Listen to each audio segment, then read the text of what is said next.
presença de Deus, que era a Arca da Aliança. A Arca da Aliança foi feita através de Moisés, né, a pedido de Deus, uma aliança que Deus fez com Moisés e com o povo na época, lá no deserto, e pediu para fazer uma Arca da Aliança e colocasse 3 objetos sagrados dentro dela, que representava a presença de Deus. Então, a Arca da Aliança era a presença de Deus naquele tempo, onde eles iam guerrear, onde eles tinha que levar a Arca da Aliança, porque ela abria o mar, ela abria os rios, ela abria tudo, ela fazia ganhar a guerra, ela fazia tudo. Por quê? Porque era o próprio Deus junto com eles.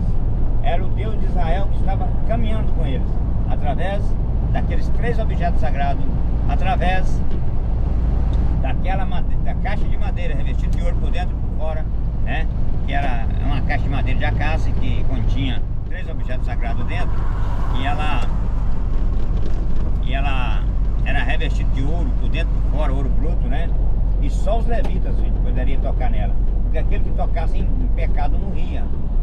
Então só os levitas poderiam transportá-las, só os levitas poderiam carregar ela para um lado e para o outro. Mesmo assim, eles tinham que estar sempre consagrados, sempre lavados com água purificada, né? Com água purificada. Então eles faziam todo o ritual para a Totoflex, que é onde a gente carrega, o que é? Todo o ritual para poder chegar até a arca e tocar nela. Então eles ficavam por conta disso, né? Os levitas ficavam se consagrando dia e noite, se purificando dia e noite, tinha que vestir uma veste própria, né? Com quibá, tudo direitinho, umas vestes próprias, para eles tocarem na arca, porque senão morria. Então eles tinham que estar sempre pedindo perdão dos pecados, sempre purificando, lavando e remindo. E aí por diante. E assim, quando Ofni e Finéias estava no comando, que seu pai já estava velho, Ana, vou entrar na vida de Ana agora. Olha como surgiu o profeta, gente, o primeiro profeta. Ana, que era estéril, não gerava filho. O marido dela tinha Ana e tinha Genina. Genina dava filhos e Ana não. Então Ana era mal amada por o esposo dela, por causa que Genina dava filho. Então o esposo, o marido, gostava mais de Genina, dava mais atenção para Genina, porque Genina deu filhos para ele. Então ele passou a rejeitá-la.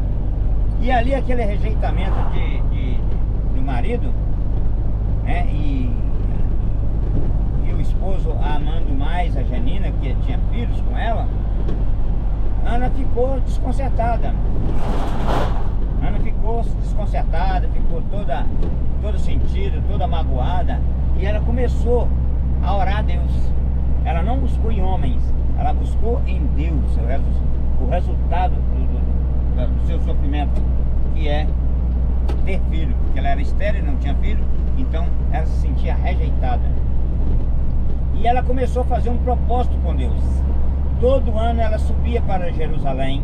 Isso aí a Bíblia não revela quanto tempo, mas a Bíblia revela que todo ano ela subia para Jerusalém para adorar. Olha a adoração a Deus, gente. A maneira que eles buscavam Deus, a maneira que eles buscavam a resposta de Deus para as suas necessidades. Ela subia para Jerusalém para adorar a Deus. Adorar a Deus para que Deus desse a ela um filho varão. E se Deus desse para ela um filho varão, ela ia colocar ele dentro do templo para servir a Deus, para trabalhar na obra de Deus. Ele ia ser um nazireu oferecido a Deus. Se Deus, olha Senhor, se o Senhor me der um filho varão, eu vou colocar ele na casa do Senhor, junto com o sacerdote, para que ele cresça lá e trabalhe na obra do Senhor. E aí Ana subiu para Jerusalém para adorar vários anos. Então se fosse nos dias de hoje, as pessoas chegar perto de você e falar assim: olha Ana, vai nada, pois isso não vai acontecer não, você tá doido? Você é estéril, você não vale nada, você não tem filho mesmo e tal, pode desistir, já tem anos que você faz isso. Mas ela, eu tenho certeza que ela deve ter ouvido isso, e principalmente do esposo, né? Quando desfazia dela, ele amava mais a Genina, que tinha filho com ela, do que a Ana. E ela se sentia rejeitada, triste, acabada. Então naquele dia que ela foi naquele tempo para orar, ela estava orando desde de manhã, desde o pôr do sol até nascer do sol, até o pôr do sol. e Eli sentado na sua cadeira. Mas Eli era cego, mas ele sentia, via através dos olhos espirituais tudo aquilo que passava ali. E Eli disse para Ana, que ela estava bêbada, porque que ela estava desde manhã cedo lá e só mexia com os lábios. Ela não orava mais, já não tinha mais voz para clamar a Deus. O dia todo em jejum e oração. Então ela já não tinha mais voz. Agora ela só mexia com os lábios. E eles disseram que ela estava embebedada de vinho. Mas ela disse: não, a tua serva não está bêbada de vinho. A sua serva está orando. Está buscando no Senhor a sua vitória. E aí Eli virou para ela e falou assim: olha, que seja feita a vontade do Senhor na sua vida e vá em paz. E despediu ela. Por quê, gente? Porque todo mundo respeitava o sacerdote. Todos que chegavam no templo respeitavam o sacerdote. Todos ali despediam do sacerdote com um beijo na mão, com respeito, né? Com enjoelhava e se curvava diante dele, porque o sacerdote ali representava a imagem viva de Deus. E quando ela foi embora, Ana foi embora, ela foi e ali, aí o cara apressado aí, gente, ó. Tá pesado ele, hein, Ana? Ou o caminhão dele tá subindo um pouco, né? Aí Ana foi embora.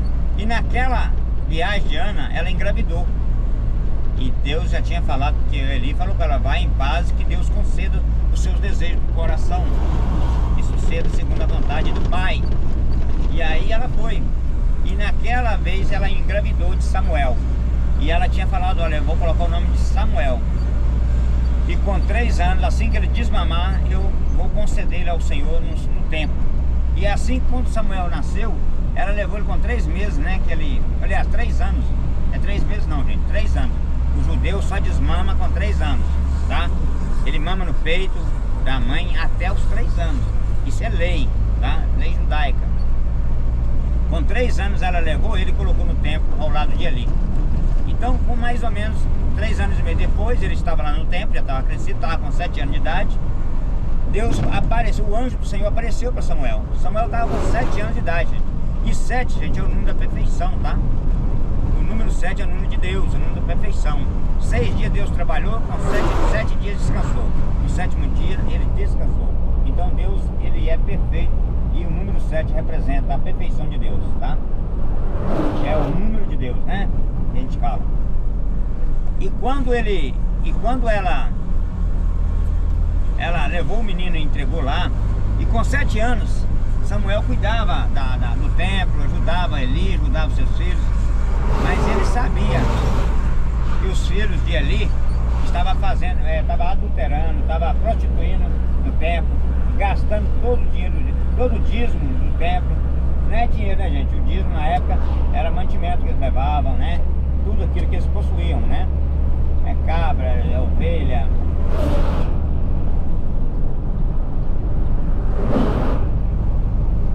É cabra, ovelha, é mantimento, tudo, né? E aí o Ofni e Finéias estava prostituindo o templo. Disse que estava prostituindo até com as mulheres lá no templo, porque o templo ficava fora, lá da onde Eli morava, residia. Mas Eli sabia de tudo, que é informante para tudo, né? Tinha informante para tudo. Eli sabia de tudo. Mas Eli, cego, não tomava nenhuma atitude. E aí veio a época da guerra. Aí Samuel já estava agora com quase 7 anos. Veio um profeta de fora. E o profeta profetizou que ia vir uma guerra. E no mesmo dia ia morrer toda a família. O pai e os 2 filhos. E que ia ser uma catástrofe na vida do povo de Israel. E aí esse profeta profetizou e foi embora. E ali foi crescendo o profeta Samuel dentro daquela casa. Nossa, polícia penal, um monte. E quando Samuel estava com 7 anos, uma noite ele dormindo, ele ouviu uma voz: Samuel. Aí ele levantou depressa, foi lá no quarto de Eli, né? Que ele que acompanhava acompanhava Eli, cuidava, né, da casa e tudo. Ele disse: eis-me aqui, Senhor, o Senhor me chamou? Ele falou assim: não, Samuel, te chamei não, volta para sua cama e dorme. Aí Samuel deitou novamente, 7 anos de idade, gente. Deitou novamente, daí a pouco a voz veio de novo: Samuel. Ele foi lá de novo: oi, Senhor, o Senhor me chamou de novo, Senhor? Não, Samuel, volta e dorme. Mas se acontecer a terceira vez, você vai responder assim, ó: eis-me aqui, Senhor, fala com teu servo, escuta. E assim aconteceu.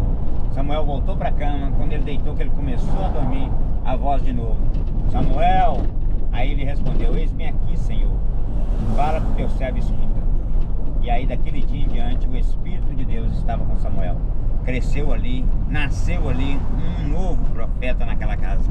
E o profeta escolhido por Deus foi Samuel. O primeiro profeta que veio escolhido por Deus foi Samuel para administrar Israel.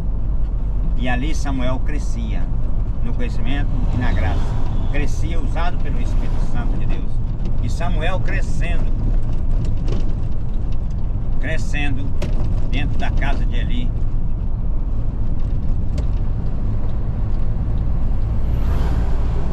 Eu tenho que passar, que ele vai diminuir muita velocidade, né? Ele me chamou porque vai diminuir muita velocidade, vai descer muito devagar, tá?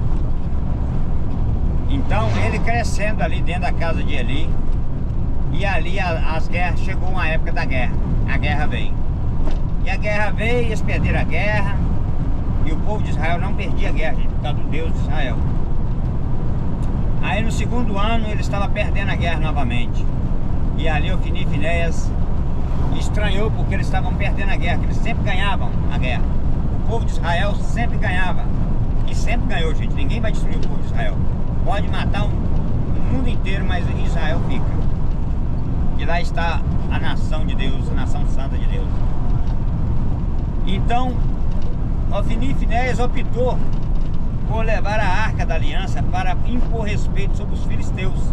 E os filisteus conheciam o poder de Deus. Só que eles serviam o Deus Dagon. O Deus Dagon, gente, vou falar um pouquinho dele. Era um soldado guerreiro, negro, forte, alto, mais de 2 metros de altura, que ganhava as guerras dos filisteus. Era um baita do homem. E ali ele morreu numa guerra, numa batalha. E eles consagraram ele como Deus. Fizeram, né, uma estátua dele de gesso, né? Uma estátua, uma imagem, né? De um negão mesmo, com uma estátua preta, né? Bem pretinha mesmo, bem negra, para representar aí o Dagon, que era o soldado deles que morreu. Era o guerreiro deles, soldado não, era o guerreiro principal deles que morreu. E eles consagraram ele como Deus. E ali eles fizeram a imagem dele e colocou ali. E ali eles adoravam, exaltavam ele como Deus. E tinha um lugar, a imagem dele que ficava lá. Eles, em toda madrugada, eles iam parar a orar, como a gente vai de madrugada orar para Deus. É a mesma coisa.